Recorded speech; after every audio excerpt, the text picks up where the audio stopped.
Bueno, chicos, seguimos. Es que voy creo que se me explotó la... Le voy a echar más pegamento porque le echo mucho activador. Me pasé. Ay. Oh. Oh. Está duro. Ay, no, fue todo lo que pude sacar con el pegamento. Ay, no sé cuándo, pero voy a comprar otro pegamento para hacerles de slime y todo eso. Así en el pelo.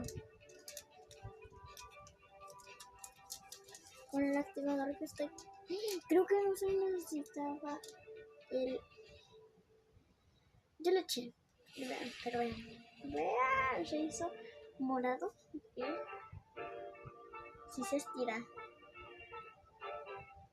¿Me da tiempo de hacer otro? Creo que sí. Este lo voy a dejar aquí.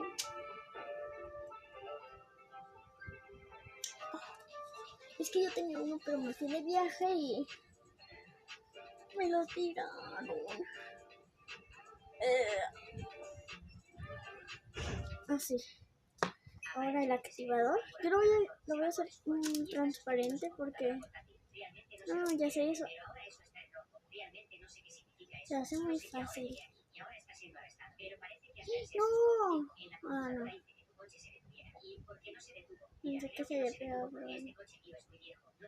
Este se lo voy a pegar aquí. ¡No está! Ay, se rompió.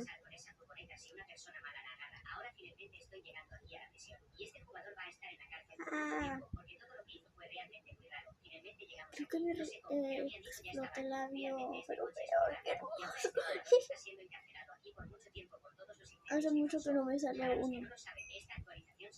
Es que había hecho como una tipo masita, pero... Ay, no, ya me quedan 5 de pila. A ver si me va a alcanzar a... ¿Cómo se llama?